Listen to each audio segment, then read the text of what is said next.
អ្នកមានបាតដៃអក្សរគុណមើលវីដេអូមួយនេះចាជំរាបសួរពុកម៉ែបងប្អូនទាំងអស់គ្នាចាបងប្អូនណាខ្លះដែលមានបាតដៃដែលយើងមានអក្សរ X ចាអក្សរគុណហ្នឹងណាចាអញ្ចឹងបងប្អូនប្រកាសជាមានចាភាគច្រើនអញ្ចឹងហ៎ចាហើយបាតដៃខ្លះគឺមានអក្សរ M ចាហើយបាតដៃខ្លះអត់មានអក្សរគុណទេណាចាបានថាមានខ្សែធម្មតាប៉ុន្តែអត់មានអក្សរគុណចាអញ្ចឹងអ្នកនរគ្នាណាខ្លះកំពុងតែស្ថិតនៅក្នុងខ្សែដៃដែលមានចាអក្សរ X ចាអក្សរគុណចានៅចន្លោះខ្សែដៃរបស់យើងទាំងពីរមកមើលវីដេអូមួយនេះចាពីព្រោះថាអ្នកនរគ្នាគឺជាមនុស្សចាដែលពោពេញទៅដោយភាពហត់នឿយចាអញ្ចឹងគឺជាទេវតាដែលអស់បុណ្យទេវតាដែល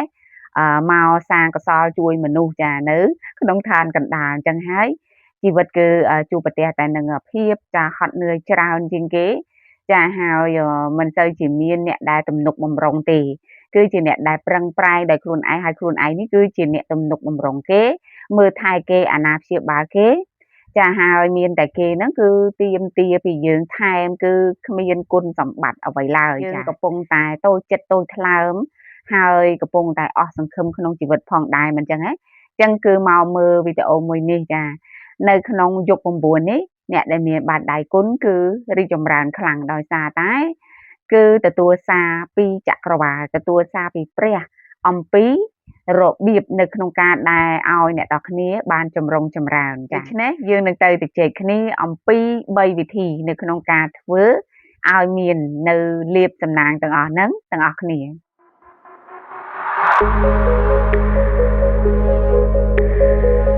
វិធីទី1ដែលយើងត្រូវធ្វើ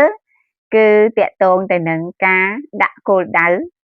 ធំនៅក្នុងជីវិតរបស់យើងអញ្ចឹងអ្នកដែលមានបាតដៃអក្សរគុណគឺជាទេវតាចាប់ជាតិដូច្នេះហើយគឺមិនដែលនឹកឃើញនៅគោលដៅដែលធំនៅក្នុងជីវិតនោះទេចាអញ្ចឹងគោលដៅបដិញតិចចាប៉ុន្តែมันលុបលុនទេมันប្រាថ្នាថាអីឲ្យមានសំណាងខ្លួនឯងទេចាมันប្រាថ្នាអ្វីដែលហួសពីសមត្ថភាពរបស់ខ្លួនទេចាអញ្ចឹងគឺប្រឹងដោយកម្លាំងកាយខ្លួនឯងសុទ្ធតែម្ដងចាអញ្ចឹងពឹងទៅលើកម្លាំងនេះហើយចាដែលយើងគិតថាអ្វីយើងមិនសូវជឿណាចាយើងមិនសូវជឿថាអភិនិហាគឺมันកើតមានសម្រាប់ជីវិតយើងទេព្រោះថាជីវិតយើងតាំងពីតូចមកគឺស្គាល់តែភាពលំបាកចាស្គាល់តែតេស្តចក្រវាលស្គាល់តែការទទួលខុសត្រូវស្គាល់តែអំរែករែកពុនចាគ្មានពេលស្រាកស្រានបើសិនជាមានលុយចាក៏គិតឃើញតែជីដែរចាអានឹងចឹងអត់លូបលុនទេតែខ្លួនឯងនឹងប្រឹងតាមកម្លាំងនៃគេហៅថាសកម្មភាពខ្លួនឯងមានប៉ុណ្ណាគឺធ្វើទៅតាមគំនិតច្នៃប្រឌិតរបស់ខ្លួនឯងណាចូលចិត្តនៅម្នាក់ឯងចាចូលចិត្តបបែកខ្លួនចេញពីសង្គមចាចូលចិត្តបែបច្នៃប្រឌិតណានិងចូលចិត្តជួយមនុស្សចាអញ្ចឹងគឺយើងត្រូវតែចេះដាក់គោលដៅធំចាកាលណាយើងជាមនុស្សអក្សរគុណហើយត្រូវតែហ៊ានបំបែកនៅការផ្សងព្រេងចាបដូរពីការថាជីវិតយើងមិនសូវចង់បានមកបដូរទៅជាចង់បានគោលដៅរបស់យើងធំយើងត្រូវហ៊ានដាក់ចាអញ្ចឹងគឺយើងកុំខ្លាចនៅក្នុងការដាក់គោលដៅធំព្រោះថាមួយជីវិតដូចតែគ្នាដែរចាយើងដាក់ទៅចាគោលដៅរបស់យើងដាក់បានស៊ីសងទៅលើចាការប្រឹងប្រែងហើយនឹងចក្រវាលឲ្យសេណារីយ៉ូអញ្ចឹងយើងមានច្បាប់ទូទាញទំនាញនៃគំនិតបើយើងមិនដែលគិតធំចង់បានចង់អីផងគឺធ្វើមិនដឹងវាស្នោរបស់យើងទាញយើងទៅចាអញ្ចឹងឈប់គិតបែបតូចទៀតទៅចាឈប់គិតប្រាថ្នានៅក្នុងការដែលបែបតិចចាត្រូវបង្កើតនៅការគិតចាកំណត់គោលដៅទៅសេដាក់ឯកសាររបស់យើងដាក់សភៅរបស់យើងនៅគោលដៅដ៏ធំធេងសម្រាប់ជីវិតរបស់យើងចាអញ្ចឹងនៅពេលដែលអ្នកនរគ្នាអនុវត្តបែបនេះគឺចក្រវាលនឹងដំណើរការចូលមកកាន់ជីវិតរបស់យើងព្រោះថាយុគ9នេះគឺទំនាញស្រូបលឿនចាវិធីទី2ចាដើម្បីឲ្យយើងក្លាយទៅជាមនុស្សដែលមានសំណាងចាគ្រប់យ៉ាងនោះគឺយើងត្រូវចេះស្រឡាញ់ខ្លួនឯងចាស្រឡាញ់ខ្លួនឯងឲ្យបានច្រើនចាអញ្ចឹងអ្នកដែលមានចាសញ្ញាគុណនេះគឺមិនសូវជាស្រឡាញ់ខ្លួនឯងទេចាយើងមើលទៅយើងជាអ្នកលះបង់យើងជាអ្នកជួយយើងគិតគេមុនឲ្យតែមានលុយគិតឃើញចាគេតែត្រូវគិតខ្លួនឯងជាមុនចាត្រូវចេះសន្សំសំចៃដើម្បីធ្វើការវិនិយោគលើខ្លួនយើងចាលើចំណេះដឹងលើជំនាញសន្សំទុនដើម្បីរកស៊ី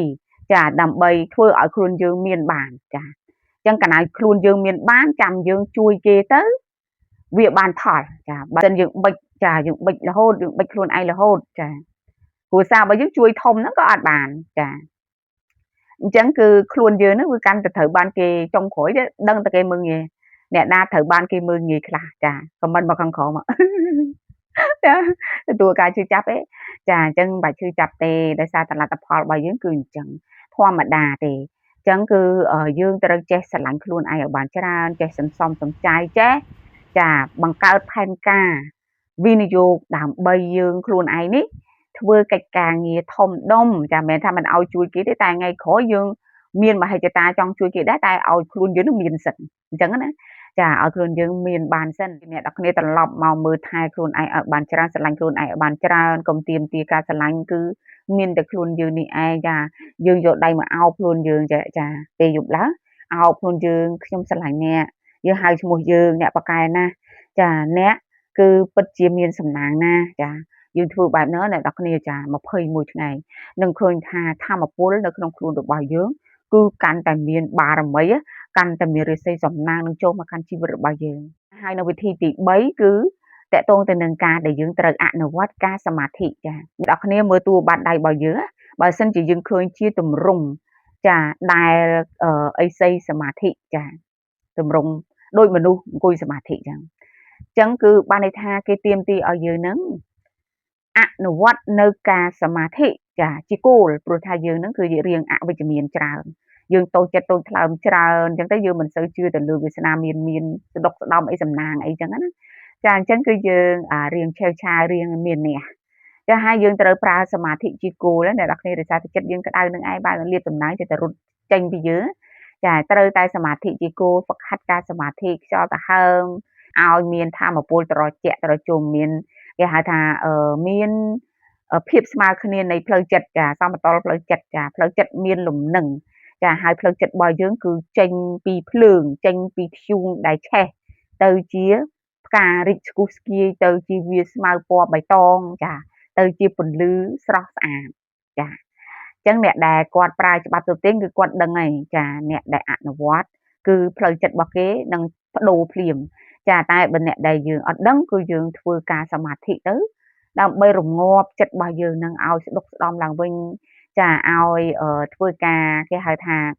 មិនតិចមិនច្រើនចាមិនប្រើ emotion មិនប្រើអារម្មណ៍ជះទៅចានៅខាងក្រៅចាដោយសារយើងវាហត់នឿយពេកអ្នកនរគ្នាទទួលខុសត្រូវពេកចា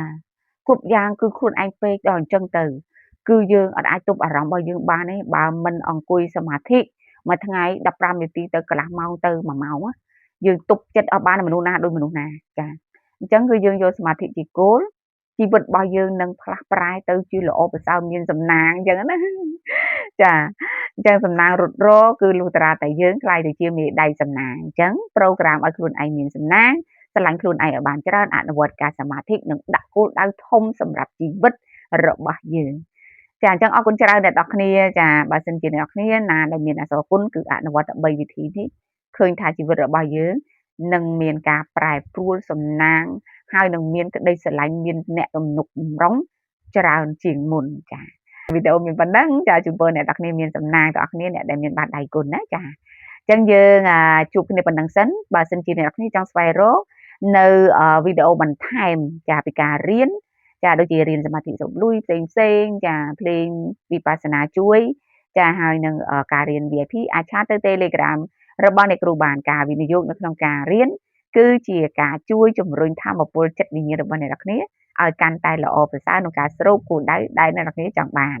ចឹងកុំភ្លេចចុច Subscribe Channel របស់អ្នកគ្រូផងយើងជួបគ្នានៅវីដេអូក្រោយទៀតអរគុណច្រើន